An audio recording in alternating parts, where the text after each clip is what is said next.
जी अस्सलाम वालेकुम। आज हम लेक्चर नंबर 11 पढ़ेंगे। लेक्चर नंबर 11 में हम प्रपोजिशन पढ़ेंगे 1.6। लेकिन 1.6 प्रपोजिशन पढ़ने से पहले मैं आपको रिमार्क 1.5 बताता चलूँ। रिमार्क यह है कि from the above example we note that f is integrable but F3 is equal to g is not integrable. Last lecture में हमने ये एक्सरसाइज हमने की थी। ये नोट्स आपके पास अवेलेबल है, ठीक है। ये वाली आपके पास नोट्स अवेलेबल है।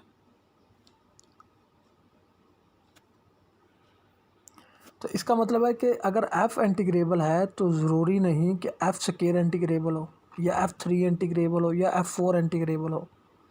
तो इन जनरल रिजल्ट ये है कि अगर if f is integrable then in general Fn may not be integrable. ये भी हमने एग्जांपल की थी। तो ये पेपर में सवाल ऐसे भी आ सकता है कि मैं आपसे ये एमसीक्यूज़ अगर अगर अगर एमसीक्यूज़ बनता है तो मैं आपसे पूछ सकता हूँ कि अगर f इंटीग्रेबल है तो क्या Fn भी इंटीग्रेबल होगा या नहीं। तो ये हम अब प्रूफ करने लगे हैं कि ये कब इंटीग्रेबल होगा। लेकिन उससे पहले हम प्रपोजिशन पढ़ेंगे 1.6। 1.6 हमें ये बताता है कि let f be a non negative function which is integrable on E. Function क्या है? इंटीग्रेबल है किस पर? ई पर। Then given epsilon greater than 0, there is a delta greater than 0 such that for every set A with measure of A less than delta we have integral of A f less than epsilon। अगर मैं आपको इसको रफली समझाना चाहूँ तो इसका मतलब यह है कि अगर आपके पास कोई नॉन नेगेटिव फंक्शन हो जो कि इंटीग्रेबल हो, then for every epsilon greater than 0 there exists a set A for every set A which have arbitrary small measure। ऐसा सेट जिसका measure स्मॉल होगा उस पर फंक्शन का इंटीग्रल भी स्मॉल होगा। समझ लग गया? ऐसा फंक्शन, ऐसा सेट जिसका measure आर्बिट्रेरी क्या होगा? स्मॉल होगा, उस पर फंक्शन का इंटीग्रल भी स्मॉल होगा, नियरली स्मॉल होगा। छोटे ऐसा अगर आपको सेट दे दिया जाता है जिसका measure क्या हो? छोटा हो, सही। तो उसका मतलब है उस पर जो इंटीग्रल होगा, फंक्शन f का जो इंटीग्रल होगा वो भी कोई स्मॉल वैल्यूज देगा, which is nearly about to zero, nearly about to zero. तो छोटे सेट मीन्स ऐसा सेट जिसका measure छोटा हो, आर्बिट्रेरी स्मॉल measure हो, तो उस सेट पर फंक्शन का जो इंटीग्रल होगा उसकी भी कोई स्मॉल वैल्यू आएगी, नियरली टू ज़ीरो। चले अब हमने ये देखा कि f नॉन नेगेटिव फंक्शन है, तो या तो f बाउंडेड होगा या फिर नहीं होगा। अगर फंक्शन बाउंडेड है, by definition of bounded the exist और greater than zero such that, ये हमने कंडीशन लगा दी है किसकी? बाउंडेड की। तो देखें फॉर ऑल एक्स, ये डेफिनेशन लगाई हमने। Let epsilon greater than zero, let epsilon greater than zero, और हमें पता है कि एप्सिलॉन ग्रेटर देन ज़ीरो है, डेल्टा ज़ीरो से बड़ा है, तो हमने इन जनरल डेल्टा को छोटा करवा दिया एप्सिलॉन ओवर आर से, ठीक है। No F less than equal to R, अगर एफ आर से छोटा है, कैसे पता चला? इसलिए पता चला कि एफ किससे छोटा है? एफ का माड आर से छोटा है, और हर फंक्शन अपने माड से छोटा होता है। तो हमारे पास इक्वलिटी क्या बन गई? ये देखिए, एफ हमेशा बड़ा होता है, एफ से छोटा होता है फंक्शन एफ, और एफ लेस देन होता है आर से। तो this implies that F less than equal to R, ठीक है। तो अगर फंक्शन छोटा हो तो हमने तो नॉन नेगेटिव है, और बाउंडेड है तो हमने ये पढ़ा हुआ है कि फंक्शन छोटा हो तो उसका इंटीग्रल भी छोटा, फंक्शन बड़ा हो तो उसका इंटीग्रल भी बड़ा। तो ये इंटीग्रल हमने ले लिया। अब आर का इंटीग्रल क्या होगा? आर तो एक नंबर है, तो आर को बाहर ले ले, उस ए का हम मैयर ले लेते हैं, ए का।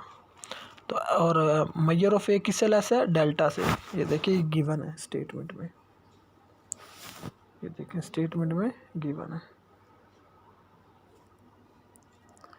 ठीक है, और चूँकि हमने पहले कह दिया कि फंक्शन इंटीग्रेबल है, ये देखिए हमने कह दिया कि फंक्शन क्या है, इंटीग्रेबल है।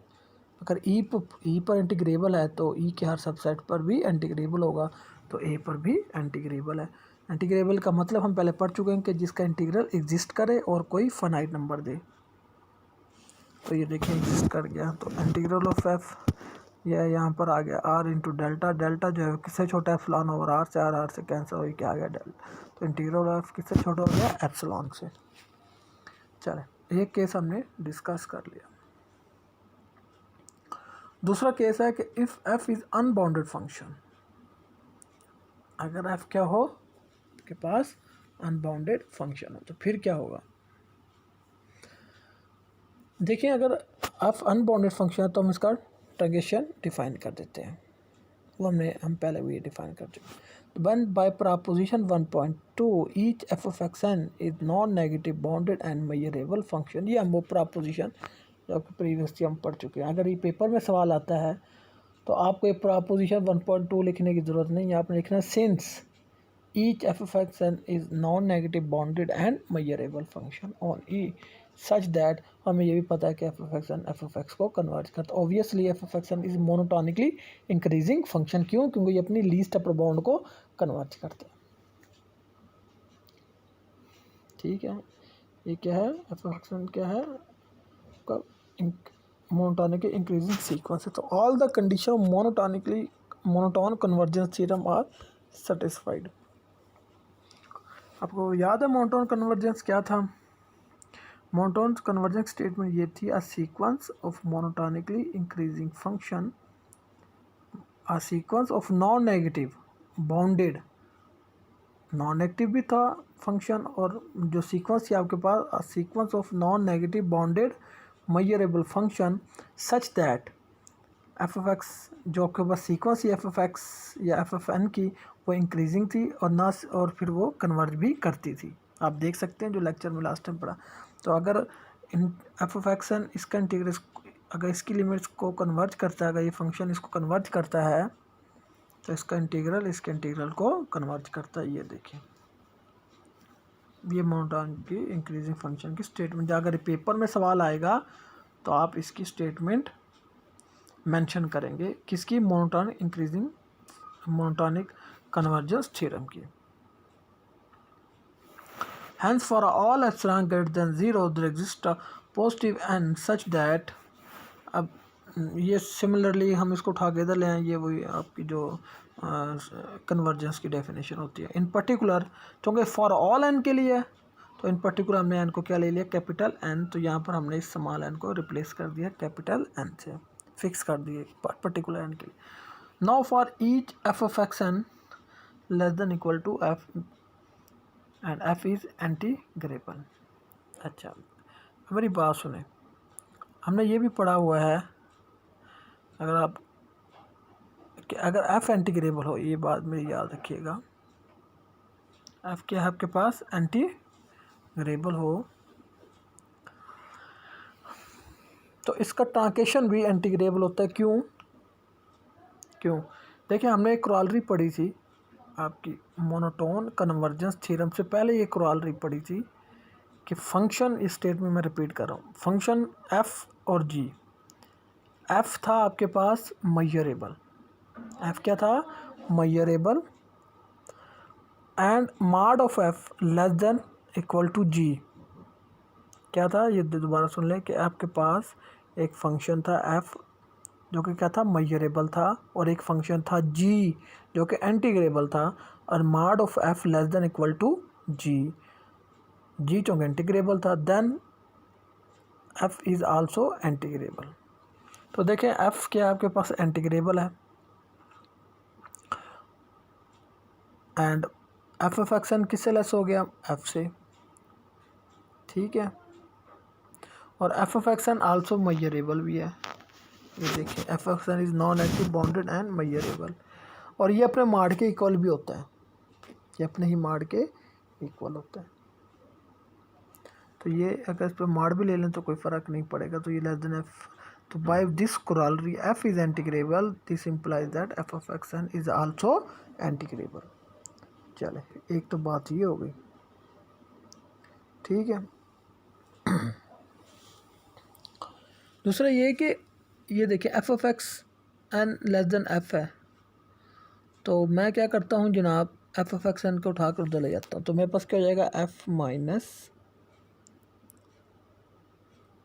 Truncation of f of x n क्या हो जाएगा, ज़ीरो या ज़ीरो से बड़ा हो जाएगा।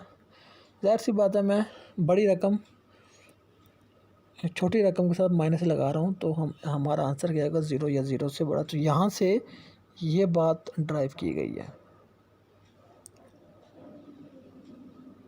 चले, अब हमें पता है कि एफ भी हमारे पास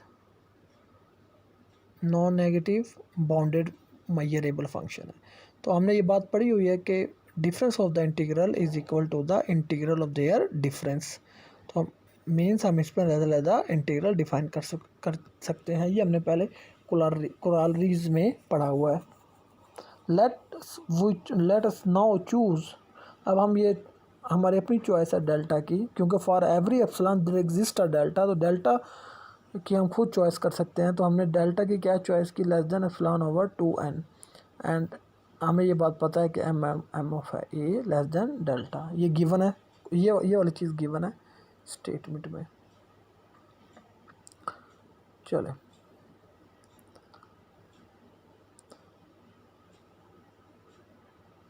तो इंटीग्रल ऑफ एफ ए, हम देखिए अब हमने क्या किया, एफ ऑफ एक्स एन को ऐड भी कर दिया और सब्ट्रैक्ट भी कर दिया। फिर हमने इन पर अलग-अलग इंटीग्रल डिफाइन कर दिया, इसका अलग इंटीग्रल ले लिया और इसका ऐसे अलग इंटीग्रल ले लिया। तो अगेन आपके पास F minus F of x N plus F of x N,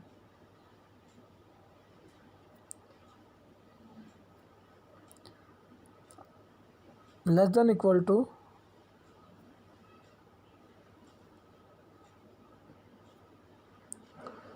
ये मेरा ख्याल है यहाँ पर इन्होंने चले ठीक है, वो इनसे थोड़ी मिस्टेक हो गई है। नेक्स्ट में आप देखें, इस वाली स्टेटमेंट को इन्होंने दर हकीकत इनके यहाँ पर मार लगाना था ऐसे, ठीक है। कोई भी फंक्शन ये देखें ना, इसके ऐसे मार लगाना था, तो ये वाली फॉर्म बन जाएगी। तो जब आप इसको ऐसे मार लगा देंगे तो ये लेस देन इक्वल टू हो जाएगा इस टर्म से, ठीक है। ये मैंने आपको लगा दिया ऐसे। अब ये यहाँ पर आप ये थोड़ी क्वेश्चन में प्रिंटिंग मिस्टेक हो गई है, कोई इतनी बड़ी इशू नहीं है, आप इस पर मार लगा सकते हैं। अच्छा, अब ये किससे लेस है, एप्सिलॉन बाई 2 से, ये हमें गिवन है। और चूँकि एफ ऑफ एक्स एन आपके पास किससे छोटा होता है, हमेशा एन से छोटा होता है बाय डेफिनेशन एन होगा या एन से छोटा होगा। तो एफ ऑफ एक्स एन किससे छोटा हो गया, less than equal to n, integral as it is, epsilon by 2 as it is, n natural number ये बाहर आ जाएगा और ए का इंटीग्रल आ जाएगा। तो ए का इंटीग्रल का मतलब लेंथ ऑफ ए या मैयर ऑफ ए, एक ही बात है। मैयर एम ऑफ ए किससे लेस है, एप्सिलॉन बाय 2 से। तो epsilon by 2 as it is आ गया, ये वाली टर्म यहाँ पर एज इट इज़ आ गई, एन एज इट इज़ आ गया, और एम ऑफ ए हमने चूज़ किया था एप्सिलॉन ओवर 2n। क्यों, क्योंकि एम ऑफ ए किससे लेस था, डेल्टा से, और डेल्टा हमने चूज़ किया था एप्सिलॉन ओवर 2n से, ठीक है। ये देखिए मैं आपको लिख देता हूँ, अगर कोई इशू आ रहा है तो देखिए, epsilon by 2 as it is plus n as it is, और एम ऑफ ए किससे लेस था, डेल्टा से, तो आप डेल्टा लिख लें। और डेल्टा हमने फिर नेक्स्ट स्टेज पे डेल्टा क्या चूज़ किया हुआ, एप्सिलॉन ओवर 2n। ये देखिए, ये किससे लेस है, एप्सिलॉन ओवर 2n से। तो ये आपके एन से कैंसिल हो गया, तो epsilon by 2 is equal to epsilon, ठीक है। तो ये हमारा प्रूफ हो गया। अच्छा, एफ हैज़ नेक्स्ट कोरालरी है आपकी 1.7, if F has arbitrary sign in proposition 1.6, then mod of f also less than epsilon। वो ये बताता है कि आर्बिट्रेरी साइन का मतलब ये है कि अब इसकी क्रॉलरी है कि हमने तो लिखा था नॉन नेगेटिव, फंक्शन ऑफ क्या है, नॉन नेगेटिव, लेकिन वो हमें बताता है एफ है आर्बिट्रेरी साइन। तो अगर उसका कोई भी साइन हो, देखिए नॉन नेगेटिव तो हमने पहले कह दिया, अब बात आपने समझना है। देखिए नॉन नेगेटिव तो बात होगी उसके इंटीग्रल, लेकिन अगर एफ का आर्बिट्रेरी साइन हो, नॉन नेगेटिव ना हो, अब हमें नहीं पता उसका कौन सा साइन है। अगर तो हमें गिवन हो, देखिए मेरी बात तो जो सुननी है, अगर तो हमें गिवन हो कि फंक्शन नॉन नेगेटिव ही है, फिर तो ये इस तरह रिजल्ट आ जाएगा। लेकिन अगर हमें जस्ट एक फंक्शन दे दिया जाए और कह दिया जाए कि वो इंटीग्रेबल है और तमाम कंडीशन दे दी जाए, लेकिन ये ना बताया जाए कि एफ़ क्या है, मीन्स पॉजिटिव फंक्शन है, नॉन नेगेटिव है, नेगेटिव है तो क्या है, तो इन जनरल रिजल्ट फिर आपका ये एक क्रॉलरी से ये बनती है कि अगर f has arbitrary sign then mod of integral of F less than epsilon, फिर मार आ जाता है। लेकिन अगर आपको पता हो कि फंक्शन नॉन नेगेटिव है तो ऑब्वियस सी बात है फिर आपका ये रिजल्ट बनेगा। लेकिन अगर आप उसके अलावा कोई और साइन है तो फिर आपके पास ये बनेगा। Is it clear? तो if F has arbitrary sign then mod of F हमें पता greater than equal to 0। That's by above proposition, जो भी हमने प्रोपोजिशन पढ़ी है कि अगर फंक्शन आपका ग्रेटर देन इक्वल टू 0 हो जाएगा, देखिए मॉड, तो वो क्या होगा, नॉन नेगेटिव हो गया। एफ़ बेशक हमें कुछ भी हमें नहीं पता, लेकिन मॉड ऑफ एफ़ तो नॉन नेगेटिव हो गया ना। तो अभी हमने क्या पढ़ा था कि फंक्शन अगर नॉन नेगेटिव हो और वही कंडीशन है जो है, अब मॉड ऑफ एफ़ पे वही कंडीशन है जो एफ़ पे कंडीशन थी। एफ़ पे क्या कंडीशन थी कि वो इंटीग्रेबल था, तो मॉड ऑफ एफ़ भी इंटीग्रेबल हो गया। मेरी बात समझ रहे हैं? इसी तरीके से वो हमारे पास एक ए भी आ गया कि अगर ए का मैय्यज समाल है तो उस पर इंटीग्रल भी समाल है, तो वहाँ पर एफ़ था और अब इस प्रोपोजिशन में हमारे पास मॉड ऑफ एफ़ आ गया, तो वही अबव रिजल्ट बन गया कि integral of F less than epsilon. But we already know that, अब हमें पता है कि integral of the mod of the integral less than equal to integral of their mod, ये हमें पता है। तो अगर ये लेस देन एप्सिलॉन है तो इसका मतलब ये भी लेस देन एप्सिलॉन है। तो ये देखें प्रूफ हो गया ये वाला रिजल्ट। ठीक है, तो ये क्रॉलरी है। अगर तो ये आती है आपके, अब ये देखें, अगर तो मैं आर्बिट्रेरी स्मॉल साइन पूछता हूँ और ये आपके पास पेपरों में आ जाती है, अगर तो 2 नंबर की या 3 की हुई तो फिर तो आप इसको एज इट इज़ लिखते हैं। लेकिन अगर ये 6 नंबर का हुआ या 7 का हुआ या 8 का हुआ तो फिर आपने भी प्रीवियस क्रॉलरी इसमें डालनी है, ये वाली। ठीक है, चलें, अस्सलाम वालेकुम।